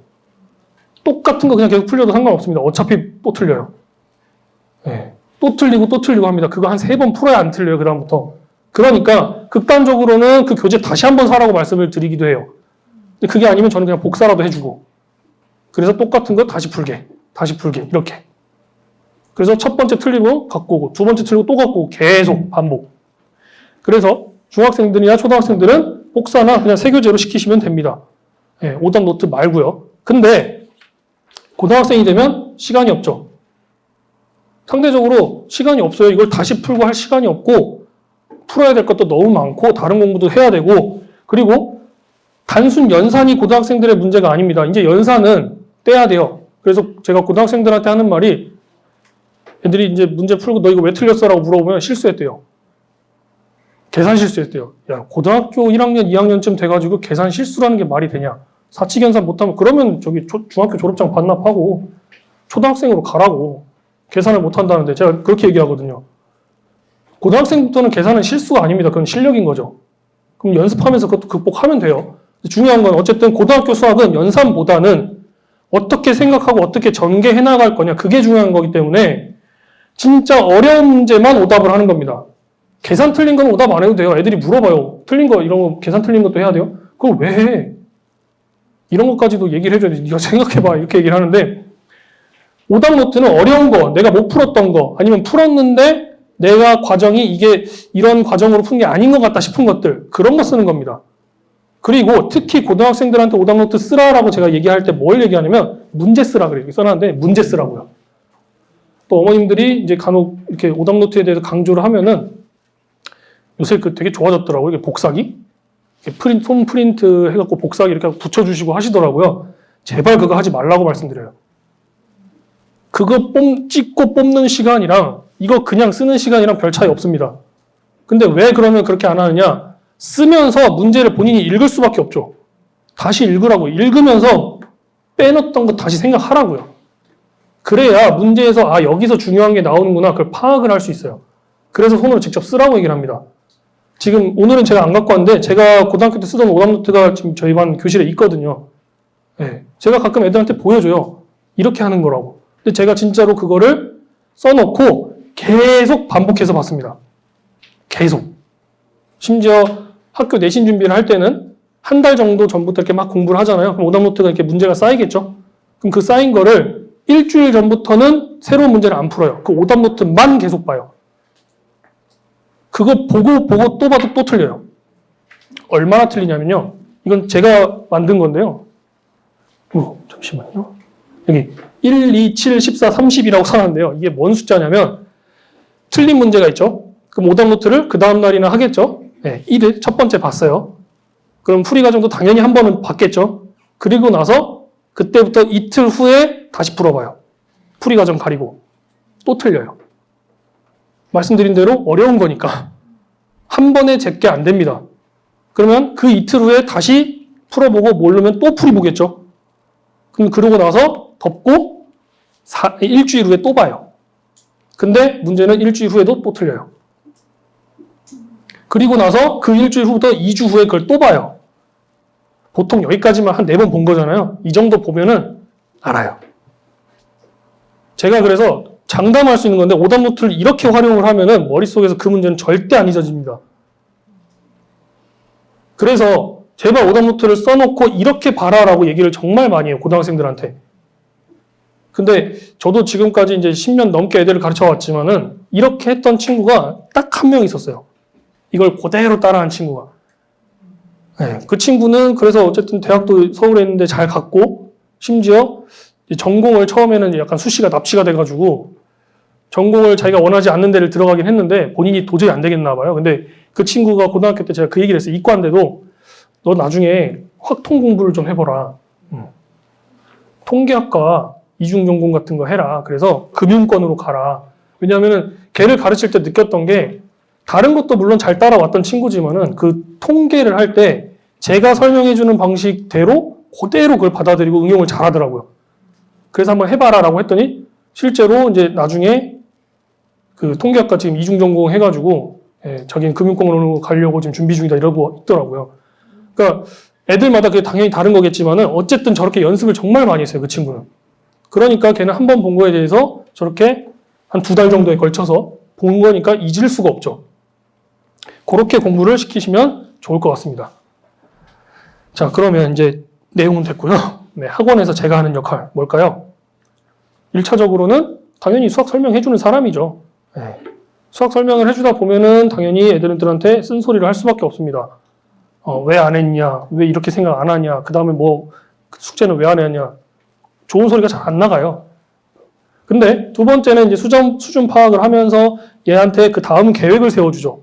그래서 이번 방학 같은 경우도 예비고1 친구들 어떤 친구는 우리 여기까지 하자, 뭐 어떤 친구는 우리 대수까지 하자. 전 항상 미리 얘기를 해요. 그리고 뭐 중학생들도 마찬가지고 미리 우리 이번에는 여기까지 할 건데 선생님은 조금 더 했으면 좋겠다. 한 요만큼 더 했으면 좋겠다. 근데 네가 너무 힘들 것 같으면은 좀만 줄이자. 근데 대신 이거는 꼭 해야 된다. 근데 이미 엄마랑은 다 통화해놨어요. 어머님이 저한테 전화 와셔가지고 얘 방학 때 주 5일 시키면 안 되냐고 물어보시더라고요. 근데 애가 분명히 안 앉아 있으래거든요. 그래서 저도 이제 어머님한테 협상을 했던 게 그러면 주 5일 말고 제가 일단 5일로 던질 건데 4일로 하는 게 어떨까요? 하루 정도는 숙제할 시간을 주고 그랬더니 이제 어머님도 오케이 하셔가지고 이제 제가 다음 숙제에 꼬셔야 돼요. 시험 끝나면. 네. 자, 어쨌든 이렇게 채찍질도 하고요. 그 다음에 제 경험담 많이 얘기해 줍니다. 아까 말씀드렸던 이런 뭐 수능에서의 경험담, 고등학교 때 경험담 이런 것들 그런 거 얘기해 주면서 당근도 주는 거죠. 그러고 나서 결국 제 역할은 그래서 저는 등대라고 생각합니다. 등대라는 게 불빛 비춰주고 배가 갈지 말지는 배가 결정하는 거잖아요. 저는 지금도 그렇게 생각하고 애들을 가르치는 것 같아요. 나는 너희들의 미래에서 이렇게 방향을 보여줄 거고 앞으로는 이렇게 될 것 같아 라고 보여주면 얘네들이 그걸 따라올지 말지는 스스로 선택하라고. 자, 그래서 이게 제 역할인 것 같고요. 자, 그러면 이제 어머님들, 아버님들의 역할은 아까 말씀드린 대로 관심을 조금 줄이셔야죠. 극단적으로 무관심이라고 썼지만은 그리고 격려를 좀 많이 해주세요. 그러니까 어머님들이 많이 이제 잘 못하시는 것 중에 하나가 주변에서 얘기를 많이 들으시죠. 걔는 뭐 여기까지 했다더라. 근데 넌 어떡하냐. 넌 어떡하냐라는 표정으로 바라보지 마시고 너도 할 수 있어라는 표정으로 좀 바라봐 주세요. 얘네들한테 긍정적으로 힘을 주셔야죠. 그래서 충분히 따라갈 수 있습니다. 고등학교 교육 과정이 그렇게 막 진짜 먼저 한 애들만 따라갈 수 있게 만들어 놓은 것도 아니고 근데 말씀드렸던 것처럼 남들보다 안 했으면은 당연히 그 뒤에 2배, 3배 노력은 필요한 거고요. 그러니까 제발 격려를 좀 많이 해주셨으면 좋겠고요. 말씀드린 대로 부담을 좀 줄여주세요. 남들이 뭐 했다고 너도 똑같이 해라 이거보다는 너는 네 속도대로 대신 최선을 다해라. 그렇게 얘기해주시면 되죠. 그러니까 비교를 안 해주시면 좋을 것 같습니다. 그리고 제가 이거 제일 강조드리는 거예요. 대화 주제를 좀 바꿔보는 게 어떨까요? 왜냐?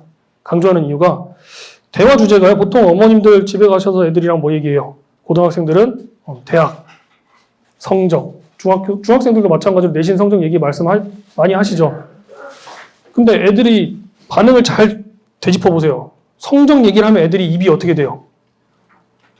아무 말도 안 하죠. 대화 단절이에요. 그 대화가 아니잖아요. 그거는 일방통행인 거지.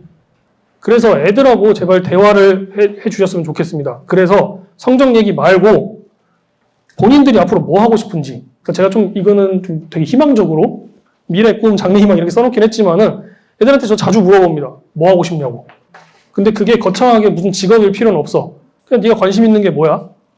근데 내가 뉴스 봤더니 요새는 이제 그게 나중에 되면은 조금 원래 별로 전망이 안 좋대. 이런 얘기도 좀 해주고 그러면 애가 또 다른 걸로 눈길을 돌리잖아요. 그러니까 그런 것들을 부모님이 좀 해주시면 좋을 것 같습니다. 왜냐? 학원 선생님들, 학교 선생님들은 전부 다 성적 얘기만 하거든요. 저는 이제 틈날 때 그 얘기를 해주려고 노력은 하는데 저도 그게 시간이 그렇게 항상 나는 게 아니다 보니까 그래서 그 역할을 차라리 부모님이 좀 많이 해주시면은 얘네들이 본인의 목적을 가지고 나는 이걸 하고 싶다라는 목적을 가지고 공부할 수 있기 때문에 그렇게 좀 해주셨으면 좋겠습니다. 자, 지금부터는요, 학원에 대한 건데요. 저희 학원 방학특강, 일단 주 5일로 하고 있죠. 월화수목금 이렇게 하고요. 방학 때는 토요일은 수업이 없습니다. 그래서 월화수목금 아침 9시부터 6시까지가 일단 정규 수업이 편성이 되어 있고요. 중간에 1시부터 2시까지는 점심시간이고요. 네. 그래서 이제 주 5회를 하는 친구들에 한해서 9to6라고 해서 하루 종일 그냥 학원에서 수학뿐만이 아니라 다른 공부도 할 수 있게 해줘요. 자습실을 따로 마련해서 대신에 어쨌든 학원에 왔으니까 수학 공부할 거 하고 담임 선생님들이 확인하셔서 사인해 주시면은 그 다음부터는 다른 학원 숙제도 하던가 뭐 다른 공부를 하던가 하면 됩니다. 그래서 이거는 이제 지금 원장님이 써놓으신 거라서 보면 1월에는 선행 집중, 2월에는 시험 대비 이렇게 되어 있는데요. 저는 그냥 섞어서 해요. 1, 2월에도 선행 시험 대비 같이 하고 2월에도 같이 하고. 자, 그 다음에 저희가 개별 맞춤 방학 계획이라고 해서 방학 로드맵인데요. 저희 이미 학원 재원생 어머님들은 아시겠지만은 방학 때만 되면은 계획을 세워서 선생님들이 어머님들한테 다 보내드립니다. 그래서 그게 실천이 되고 있냐? 그것도 일주일마다 한 번씩 보내드리고 있고요. 그 다음에 9to6 학습 계획 같은 경우도 그 파일에다가 따로 계획표를 작성을 해요. 그래서 그건 원장님이 확인하시고 또 애들한테 검사받고 이렇게 진행을 하고 있습니다. 그래서 로드맵 같은 경우는 이런 식으로 해서요. 크게 보면 어떤 걸 할 거다라고 써놓고 실제로 이렇게 진행이 되고 있으면 파란색, 진행이 안 된 거는 빨간색 이렇게 표시를 해서 보내드릴 예정입니다. 그리고 아까 말씀드린 대로 9to6의 계획표는 이렇게 세워서 그날 사인 받고 원장님이 직접 확인하시고요. 네, 이건 아까 말씀드렸고요. 그 다음에 실제 분위기가 이런 분위기예요. 애들 약간 고3 수험생들처럼 중학생들도 있어요, 근데. 자, 그리고 이제 저희 방학 때 선생님들마다 그 특강이 계획이 되어 있는데 일단 공통수학원 기본 개념에 대해서 설명하는 게 종권쌤이 하시기로 했고요. 날짜는 월수금 오전 11시부터 할 거니까 혹시 관심 있으신 분들은 이거 한번 확인해 보시고요. 그 다음에 박미희 부원장님께서도 공통수학 1과 2를 같이 대신에 심화 과정으로 위주로 한다고 하십니다. 그래서 혹시 기본 개념이 된 친구들은 심화 수업도 들어보면 좋을 것 같습니다. 그리고 공통수학 2에 대해서 미리 박상빈 선생님이 또 설명을 해주실 거니까요. 이것도 혹시 시간이 되는 친구들이고 해당이 되는 친구들은 수업을 들어보면 좋을 것 같고요. 그리고 저희 홍인철 원장님께서 대수, 이제 고2 과정, 응용과 심화에 대해서 근데 대신 대수 기본은 맞춰야 된다고 합니다. 어려운 문제 위주로 풀 거니까요. 그리고 미적분 1도 홍 원장님께서 똑같이 이제 하는데 얘는 기본 강의예요. 그래서 굳이 처음에 안 듣더라도 처음 듣는 친구들이어도 괜찮고요. 그리고 확률과 통계도 박상빈 선생님께서 이제 처음 개념부터 시작을 하는데 이걸 하는 이유가 이제 수능이 좀 바뀌었죠. 그러면서 확통을 어쨌든 해야 되기 때문에 예전 같았으면 확통을 잘 안 하는데 강의를 개설하게 된 거고요. 더불어서 저희 김찬엽 부원장님께서도 확통 심화 과정을 합니다. 당연히 기본 개념은 알고 있는 친구들이 와서 들어야 되겠죠. 그리고 이제 저희 18일 날 또 홍 원장님이 제목에 보시는 것처럼 스카이 가는 현실적인 로드맵 해서 설명회를 또 계획을 하고 계시거든요. 혹시 시간이 되시는 분들은 오셔서 들어보시면 좋을 것 같고요. 그리고 나는 서울대 이렇게 갔다 해서 저희 학원 졸업생 중에 실제로 서울대 입학한 친구가 와가지고 토요일 날 학생들이나 또는 어머님들 대상으로 이렇게 설명회, 간담회 식으로 하게 됩니다. 아무래도 본인이 직접 했던 사람이니까 조금 더 와닿는 얘기를 많이 해줄 수 있을 것 같아서 시간 되시는 아이들도 같이 보내주시면 좋을 것 같습니다. 자, 그리고 이제 마지막으로 제가 여기 마지막으로라고 해놨는데 왜 그러냐면 그 설명회 신청 받을 때 어머님들께서 질문해 주셨던 게 되게 많더라고요. 수학 로드맵이 어떻게 되냐, 그 다음에 뭐 어떤 시기 때는 뭐 어떻게 공부해야 되냐 이런 질문들이 되게 많았는데 정답은 없는 것 같아요. 정답은 없어가지고 제가 뭐라고 딱 어떻게 해야 된다라고 말씀은 못 드리겠는데 그래도 이제 제 기준에 제가 생각했을 때 이렇게 하는 게 좋겠다. 이렇게 하면은 그래도 수학을 나중에 조금 덜 부담스럽게 하겠다라고 생각을 해서 조금 정리를 해봤는데 일단 뭐 예비 중일 같은 경우는 초등학생 어머님들 같은 경우는 저는 솔직히 예비 중학생들은 그냥 중일 1학년 1학기 것만 더도 말고 덜도 말고 선행하지 말고요. 그냥 초등학교 연산만 잘하고 만약에 좀 필요하면 중학교 1학년 1학기 것만 그래서 기본적으로 문자 그다음에 식 다루는 거 그것만 어색하지 않게 준비를 했으면 좋겠다.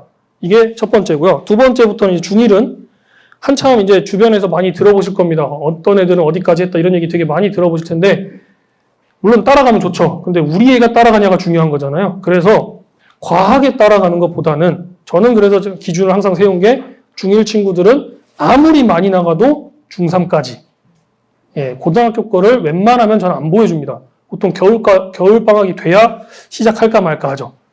그 이유가 중학교 1학년 친구들은 아직 접해본 게 너무 많지 않아서 고등학교 거의 문제를 풀어라라고 주면은 무슨 말인지를 몰라요. 어차피 개념을 이해를 못하기 때문에 그래서 고등학교 거를 억지로 집어넣는 것보다는 차라리 중학교 과정을 정확히 하는 게 더 중요하다라고 말씀을 드리고요. 그 다음 중2부터는 이제 슬슬 고등학교 수학을 좀 해라 이렇게 말씀을 드리는데 그 중에서도 뭐 고등학교 때 걸 되게 잘 받아들이는 친구들이 간혹 있어요. 고1 거 그 공통수학 원을 잘하는 친구들이 있는데 저는 그래도 공통수학 원만 하라고 얘기를 합니다. 그러니까 아무리 잘해서 그걸 다 해놓고 끝냈더라고 하더라도 시간이 좀 여유가 있더라도 다시 앞으로 가서 그럼 한 단계 올려서 뭐 예를 들어서 처음에 할 때는 개념 원리만 풀었으면 그 다음에는 RPM만 풀고 그 다음에는 또 쌤만 풀고 이런 식으로 단계 올려가면서 어쨌든 중요한 건 고등학교 1학년 것만 계속해라. 굳이 고2, 고3 걸로 넘어가서 얘 머릿속에 이미 많은 게 들어와 있는데 섞지 말아라. 그게 제 목적입니다. 그래서 고1 거를 차라리 확실하게 해놓으면 아까 말씀드린 대로 고2 거 할 때 어렵지 않게 합니다. 그렇게 시켜주는 게 좋을 것 같고요. 그리고 이제 중3 같은 경우는 아무래도 당장 이제 고등학생이 되는 거니까 당연히 공통수학 1은 열심히 이제 해야 되고요. 거기다 플러스 알파로 그 겨울방학 때까지는 공통수학 2까지는 본다고 생각을 해야 됩니다. 그래서 고등학교 1학년이 됐을 때 공통수학 1, 2가 어느 정도는 되어 있어야 나중에 가서 시험 볼 때 준비할 때 좀 부담스럽지가 않아요. 그러니까 공통수학 2까지 말씀드리는 이유가 여름방학이 너무 짧아요. 여름방학이 해결이 안 됩니다. 그러니까 여름방학 때는 말 그대로 기출문제 풀고 연습하는 시간이 돼야 되는 거지 더 이상 뭐 거기서부터 처음부터 시작한다 이게 안 되기 때문에 겨울방학 때까지는 고등학교 1학년 전체 과정은 여러 번 반복을 좀 해놔야 된다라고 말씀을 드리고요. 근데 가능하면은 좀 여유가 있는 친구들은 대수까지는 좀 해봤으면 좋겠다. 왜 그러냐면 대수라는 게 나오는 첫 번째 단원이 지수, 그다음 로그, 삼각함수, 수열 이렇게 나옵니다. 근데 이 지금 말씀드린 이 네 가지가요. 학생들 입장에서는 고등학교 교육과정 중에 제일 생소하고 제일 어렵다라고 느껴요. 그래프 모양도 이상하고 개념 자체도 이게 생소하고 그러니까 낯선 거죠. 그 전까지는 했던 식을 맨날 했던 식 또 하고 했었는데 이제 얘네들은 완전히 다른 식을 하다 보니까 어색해해요. 근데 이거를 고등학교 1학년 끝나는 겨울방학 때 시작을 한다라고 하면 익숙해질 시간이 좀 부족해요. 그래서 가능하면은 그 전에 조금이라도 뭐 하다못해 삼각함수까지만이라도 이렇게 한 번이라도 봐놓고 나면은 기본 틀에서는 됐으니까 그다음부터 다시 또 기본 설명하고 응용 문제 풀고 이렇게 될 수 있게 가능하면 그렇게 했으면 좋겠습니다. 그리고 이제 고1 같은 경우는 당연히 우선순위는 내신 관리입니다.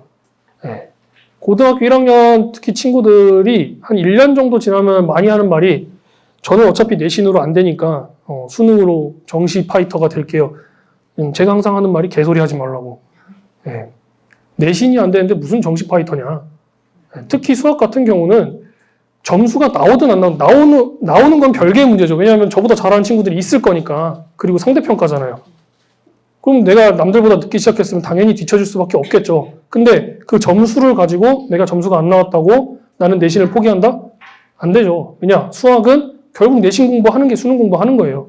그렇기 때문에 저는 항상 얘기하는 게 못 봐도 상관없으니까 그 매 시험을 미친 듯이 준비하라고.